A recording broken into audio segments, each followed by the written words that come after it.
Let there be love.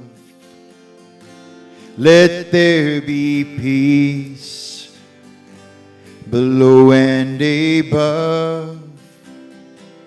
And let there be wings so you can fly, a song you can sing. And every time you cry, and let there be grace to make it all right.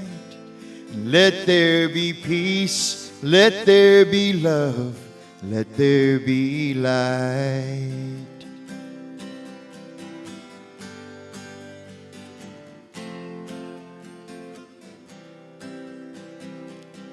When it's hard to see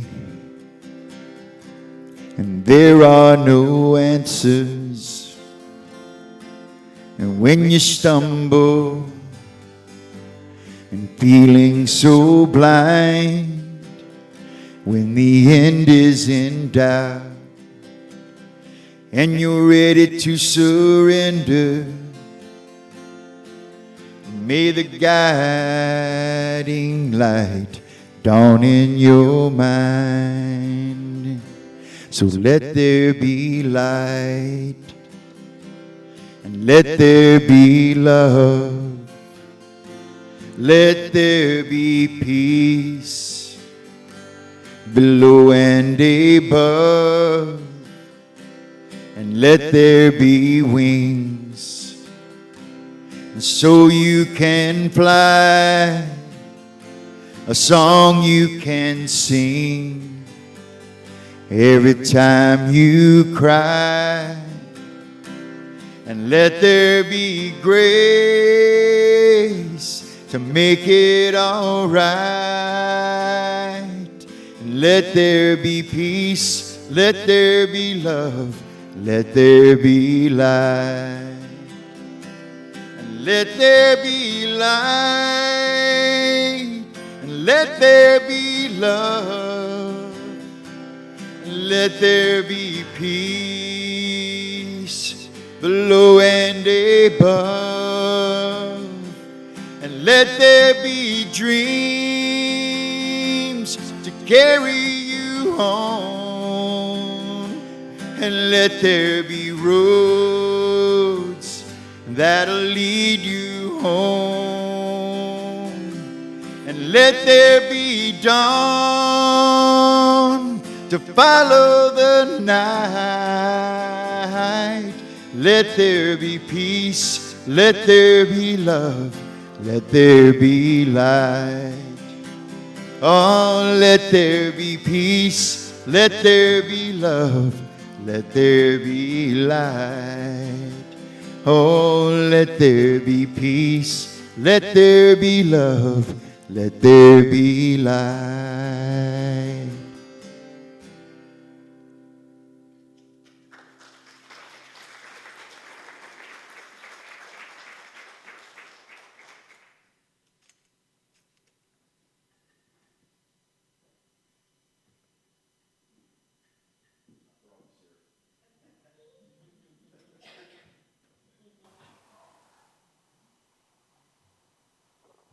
So good morning.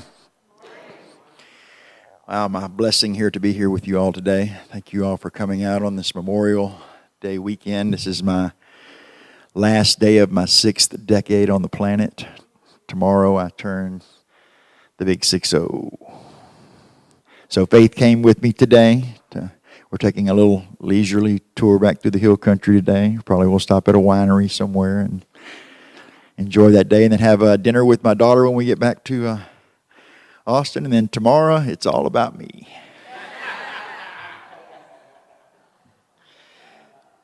So the title of today's talk is Let There Be Light. And we'll get to that in a moment. I want to talk for a moment just about this song. This song is a brand new song.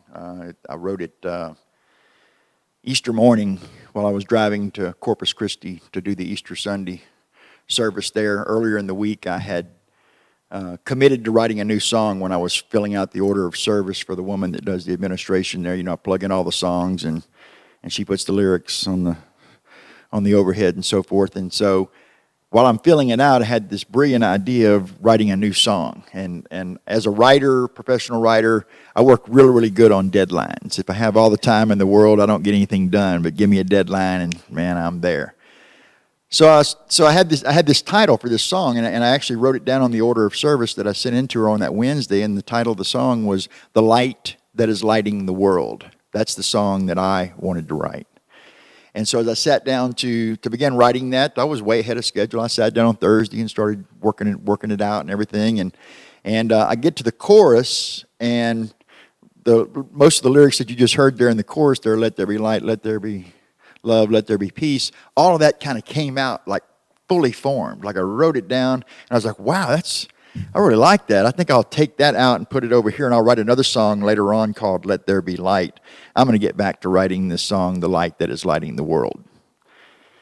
And I went bone dry for like 3 days. Like nothing happened in that song. So Saturday night as I go to bed, I go to sleep about 8 o'clock that night, and I said, well, I'm going to get up at 3 o'clock in the morning, and I'll finish the song, and then I'll drive to Corpus Christi, right? So I wake up about midnight, and then I can't go back to sleep. But, it's 3 hours until the alarm goes off, so I try to go back to sleep. And as I'm trying to go back to sleep, my brain kicks in, and it starts writing the song, and it won't let me go to sleep. But I lay there, I'm very peaceful, I'm very still, and the lyrics are writing themselves, and I'm like, I got to get to sleep. The alarm's going off here in just a little bit. I got to get some sleep. I got to drive all the way to Corpus Christi, and the lyrics won't let me go to sleep. So finally, without any sleep, maybe 5 minutes, the alarm goes off at 3, and I get up in the morning at 3 o'clock in the morning, and between 3 and 4 o'clock in the morning, the rest of the song got finished because somewhere around midnight I surrendered the idea that I'm writing this song called "The Light That Is Lighting the World," and I decided to go ahead and write the song "Let There Be Light." And sure enough, whenever I got up at 3 o'clock that morning, like within an hour's time, it just all kind of came out all at once. The whole house was asleep, so I didn't get a chance to sing it out loud. I wasn't really sure about the melody. I get in the car and I start driving to Corpus Christi, and as I'm driving to Corpus Christi, the lyrics are continuing to change. Like I'm playing with it and I'm singing it out loud. I had printed up the lyrics and had them on the driver's seat there so I could see them, and I'm singing the song to myself a cappella in the car. So when I got to Unity in Corpus Christi, the first time I sang it, when I sang it for them, that was the first time I'd actually sang it out loud. I had no idea what was getting ready to come out. It was the first time that I had guitar and lyrics together and everything. And I gave my talk that day also around this idea of "Let There Be Light." So for the past couple of months, this has really been in my process. I've written blog articles about it for the Unity Church of the Hills website, which by the way, if you're interested in that, it's unityhills.org, and we publish weekly blogs there. I'm the main writer, but we have some of the other LUTs around there that contribute as well. And I also have my own blog site, souldiving.com, where you can find all my writings as well. And as I've been working with this thing, I began to realize this, that "let there be light," that those words, that statement, that affirmation, "let there be light," that's the first act in any creative process.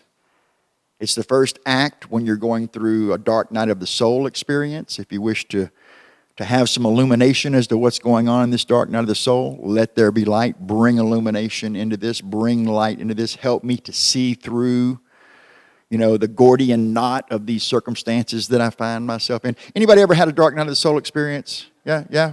We got the first group was it was unanimous. There's only about 40% of us in here, so I envy y'all that have never had a dark night of the soul experience. So maybe what you'll hear today will prepare you for when you actually do have one. So just remember this one thing, that when you're in the dark night of the soul experience, the first thing you want to say is, "Let there be light." I can't see my way through this. I don't know what's going on. I'm confused. I'm scared. I'm hurt. Let there be light. Now remember, when the Bible kicks off, at the very, very beginning of the Bible, the first thing that's discussed in Genesis is this dark void. It's just this dark stuff, this cosmic substance there. You couldn't even see it. It was just darkness. And God says, well, we should see what's there. Let there be light, right? Let there be light. And then God says, he saw that the light was good. And so he separated the light from the darkness. I want you to pay close attention, though, and you go back there and check it out for yourself later. Pull up Genesis 1 and look at it. You'll notice that God did saw that the light was good, but he did not say that the darkness was bad. He did not make any kind of qualitative judgment about the darkness, only that the light was good. And he separated the light from the darkness. So now there's these two qualities that are on this continuum, so to speak. There's full-on light, and there's full-on darkness. And the full-on darkness is not even a real thing. It's just the absence of the light. Anybody ever been on these cave tours where you go down underground and the guide's doing it and it gets you down way deep under the ground and all of a sudden they turn off the little lights that are guiding the path, right? You ever notice how dark it gets? It is pitch dark. You cannot even see your hand in front of your face. It gets that dark down there when there's absolutely no light. And then they'll strike a match or a lighter and everything, and that one little flame will illuminate the entire room. You can see everybody now. Just that one little source of light inside pitch darkness dispels the darkness. So if you find yourself going through that dark night of the soul experience, if you say, let there be light, it's not just for, kicking off the creation story, right? It's actually one of our most powerful words that we can articulate, a powerful statement. Let there be light. And there was light. The Holy Spirit doesn't know about time. Y'all realize that, don't you? Time, we made up time. Time is just a man-made construct. So when you pray and you're asking for support in whatever way that looks, the Holy Spirit doesn't, okay, Sandra, I got your prayers received. I got you booked for June 17th. We'll get back with you on that. The Holy Spirit doesn't do that. The Holy Spirit comes in instantly because it doesn't see the need for time. You had a request, the universe responds immediately with solutions. You may not get it. You may even miss it sometimes because the answer to your prayer is so rapid that oftentimes we don't realize that the answer has been provided. Or we say, well, it can't be that easy, or we swat it away. Not that solution. I want this other solution. Give me this one that I want. No, the truth is the truth. It always is the truth in all circumstances. Otherwise, it would be opinion. Right? You get that, right? That the truth doesn't change. It doesn't care whether I believe in it. It doesn't care whether I have alternative facts or any of those kinds of things. The truth is true, and the truth requires no defense. Usually, if you find somebody being defensive about their position, they're protecting something. They're protecting that the truth would come in and upset their apple cart, so they double down and they defend their position. That's how you know, because the truth requires no defense. We can see the truth in the light of day. We can't always see the truth when it's darkness, when we're in the middle of the forest and we can't see the trees, so to speak, right? So when we're moving through a dark night of the soul experience and everything, by bringing light into the circumstance, it helps us to begin to undo the Gordian knot that we've created for ourselves. It can show up in physical healing circumstances. You can go through the loss of a relationship, the loss of a job, the loss of a close one, some kind of traumatic circumstance happen in your life. It does not matter the details of your dark night of the soul experience. Let there be light is the answer in every one of those circumstances. Every one without exception. There is no circumstances that bringing some light and illumination into can get worse because of it. The light will always set you free. You've heard that before. I'm going to paraphrase and I'm going to clean it up a little bit. You've heard that before about, the truth will set you free. You've heard that before, right? But first, it's going to tick you off, right? When the truth comes in and we realize that we have to now rewrite our story, so to speak, to be in alignment with truth, there's usually a lot of resistance, to that. The further we get down the path in our spiritual walk, the more willing we become to say, you know what, I don't need all that confusion and everything. Just go ahead and bring the light now. I won't resist, I promise. Just bring the light now, right? And I'll move into that experience. And the more adept we get at it, the more willing. I shouldn't even say adept. It doesn't really even take any skill. It takes willingness. And that's all it takes. It takes willingness for me to not make any decisions by myself. A Course in Miracles says that, and I love that. One of the lessons in A Course in Miracles is I make a decision today to make no decisions by myself. Right? That I'm going to bring the truth into it. I'm going to bring God into it. I'm going to bring Jesus into it. I'm going to bring the Holy Spirit into it. Whatever I do, I'm not going to make any decisions by myself. Because if I try to make decisions by myself, independent of the power that's available to me, usually I will fall short of the solution that's the best and the highest good, because I'm trying to do it my way. Just like writing that song. I wanted to write this other song, and Spirit says, no, Rick, we're writing this song, and when you can behave and sit down and be willing to just listen for a little bit, we'll give you this song. That other one that you're trying to write, maybe we'll get to that later, but this idea right here, this is the one you're going to do now. And when we surrender and we bring it in, I've gotten a lot of mileage out of that song, and it's only about 7 weeks old at this point in time, because it's helped me in my process. The writing of the song helped me in my process because it gave me another experience of being willing to work in cooperation with Spirit instead of placing demands on what kind of song I wanted to write. You know Yoda, right? There is no try, there is only do and do not, right? It's the same thing. If I'm trying to write a song, that's exactly the experience I'm going to get. I'm going to get the experience of trying to write a song and not actually write a song. You got to move the try out of the way. So I was trying to write a song with a specific title. The muse had another idea. The longer I live, the more I work at this, the more willing I get. I shrink the time gap between how long I'm going to stay frustrated in the writer's block. Y'all have heard that, right? The creative block. I want to write, but I'm blocked. That's a myth. I want to tell y'all, any aspiring creative people out there who believe in this idea of creative block, it's a myth. There is no such thing as creative block.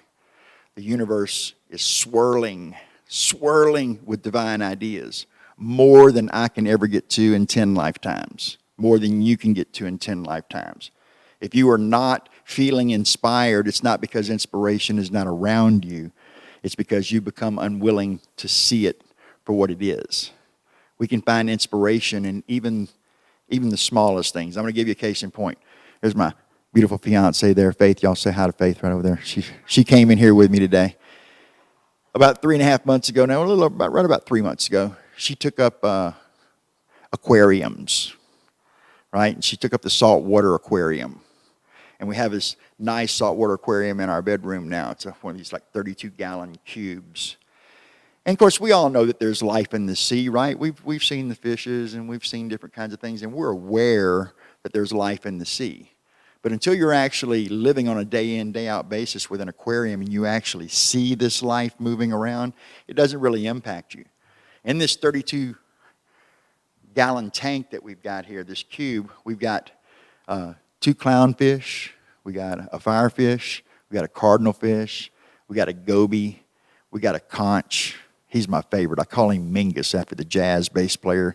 He's like a vacuum cleaner running along the bottom of the sand all day long. And then he'll bury himself in the sand and sleep for like 2 or 3 days at a time. You think he's dead. And then we have these big turbo snails, and every once in a while one of those turbo snails will get on top of the conch, and he's like, knocks him all off balance. This morning we found him vertical like this, and you could see the actual conch out of the shell. He's like, he can't push himself and turn himself back over. So Faith reached down into the tank and kind of set him back up so he could get rid of the turbo snail, right? We have hermit crabs, we have peppermint shrimp, we have pistol shrimp. There's like all these life forms, and that's not even counting the coral and the other plants that are in there. I say all that to say this. 3 months ago, I didn't know any of these plants. I didn't know any of these corals. I didn't know any of these fish. And Faith just got fired up about it one day, and now I couldn't imagine our lives without it.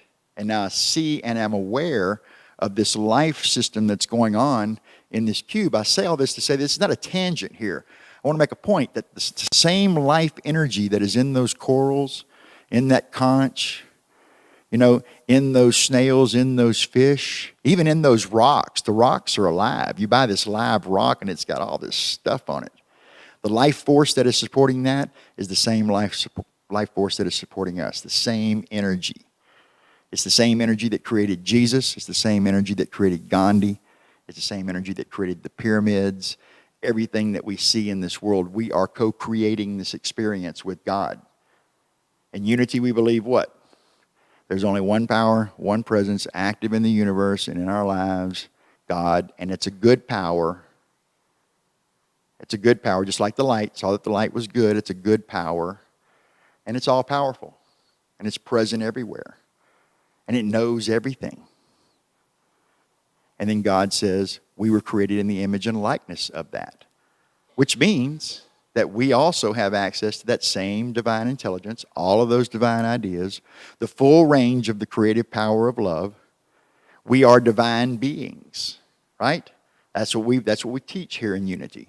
We're created in the image and likeness of God, and each one of us has a spark of divinity within us. That's our truth. That's our reality. And then we move into Unity principle number 3, where it says we're creating our experiences through the thoughts and the feelings that we allow to dominate in our consciousness. So how are you doing with that? Are you doing okay with that in your thoughts and your feelings? Are you affirming every day, all the time, that you're a divine being? Not just that you're a divine being, but that everybody else is as well, including the people that you don't like. Right? That's where the spiritual rubber meets the road, so to speak. Is how much love can we express? How many people can we fold into our experience of love? Ultimately, we're supposed to enfold all of them, right? That doesn't mean that we're not challenged by certain people and their personalities. I know I get challenged by my personality all the time. I say this half jokingly, but it's true. I'm the Gemini son of Gemini parents. So I'm the twins cubed. That's 2 times 2 times 2. That's 8 personalities I have. And his face so lovingly says, one of them is awake all the time. At least one of them is awake at all times. That's why when Linda was reading my bio a while ago, you heard speaker, writer, recording artist. I need that many things to do to keep me interested because I've got 8 different personalities I have to satisfy. And each one of them has an ego. Each one of them has an ego. And each one of them also has a spirit. And so it's a constant yin-yang back and forth between choosing spirit or choosing the ego and the personality. When I'm choosing the ego and personality, that's how I get my experience all tied up into a Gordian knot. And that's when my spirit says, hey, Rick, let there be light. Let there be light. Bring it into the situation. So in those moments, I have to go within. That's Unity principle number 4. That I spend some of my time at least in silent prayer and meditation to connect with that indwelling Christ presence. Now I want to make a point here about the indwelling Christ presence. This is not something that was put inside you. It's not a separate entity from you that's placed inside you. This indwelling presence is the same presence as in Unity principle number 1, the omnipresence of God. It's not something that's in you. It is you. It is encoded in your DNA, just like the light is encoded in your DNA. It's available to you at all times, no matter what you're going through. God's power, God's creative love, God's divine intelligence, the full range of God's divine ideas are always available. Always, even when you don't believe it. It's available. It doesn't need you to believe in it. It doesn't need you to even think that it's true for it to be true. You can have an alternative opinion based on alternative facts if you want to. You get to do that. You're free to do that. But what you're not free to do is to do that and experience peace. There's only one pathway to peace, and that's through the path of love. Peace is not even a separate thing. Peace is a cause. Love is the cause, peace is the effect and consequence. Love is the cause, joy is the consequence. Love is the cause, gratitude is the consequence. Love is the cause, compassion is the effect and consequence. These are not separate things. You don't create joy. You do your best to love universally, and you experience joy as a result of it. Let there be light, let there be love, let there be peace. These are yours. You don't have to do anything to earn them, but you do have to speak them. You do have to speak them. You do have to be willing to speak them and say it out loud. That, you know what? I don't know how to get out of this situation that I created for myself, but I'm willing to. So bring the illumination. Let there be light. Bring it into this circumstance right now. Show me. I am willing to be shown. And honestly, I'll leave you with this one last thought. It's the willingness that's the key. You don't have to know how to do it. You don't have to know how any of this operates. You just have to be willing to be a vessel for it. You have to be willing to be a channel for its expression. Because what you're doing, if you're not willing to do that, you're willing to do something else. Your will works perfectly. It works perfectly. But it doesn't really care whether you're using it in a good direction or a not so good direction. It works equally powerful both ways. So if you wish to have good in your life, you have to be willing to have good in your life. And if you find yourself in a dark night experience, even if it's not just a dark night experience, even if you just want to create something new in your life, you want to create a new job, you might want to sell everything and go halfway around the world and do missionary work, you might want to write a new song, which is how I started this talk today, with the request of a song. Let there be light. Bring light into the situation, and you will be shown the way. And as Forrest Gump is prone to say, that's all I'm going to say about that.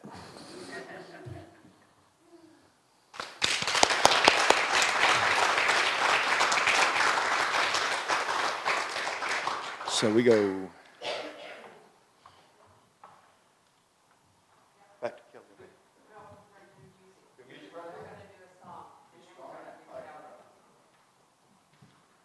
I got a song for you. I'm going to sing.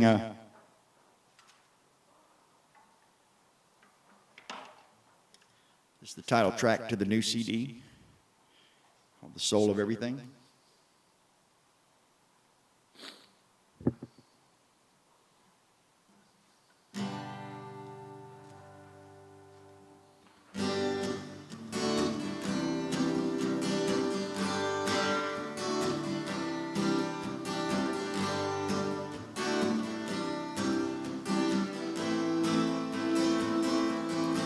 There is a flame within that never dies, and it burns the fears we try to hide.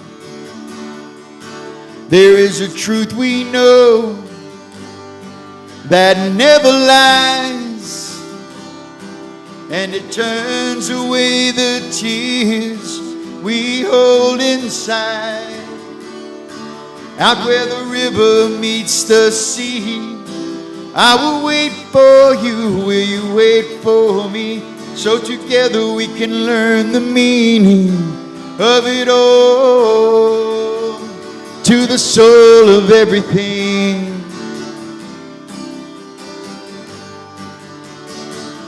To the soul of everything.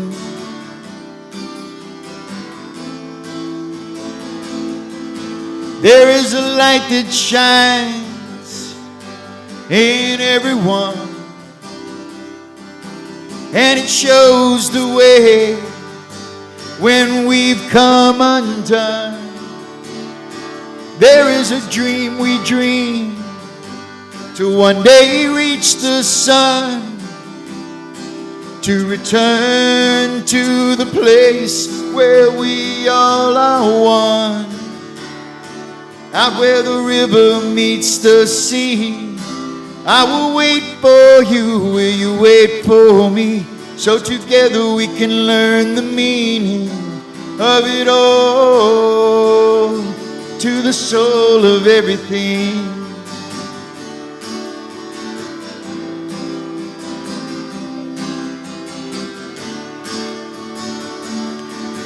There is a love at the end of time. There is peace at the end of the day. There is a reason we were born to one day fade away. Out where the river meets the sea, love is waiting for you, love is waiting for me. The beat of our hearts hold the meaning of it all. Love is the soul of everything.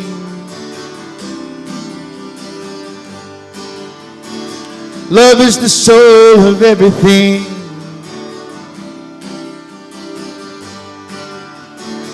Love is the soul of everything.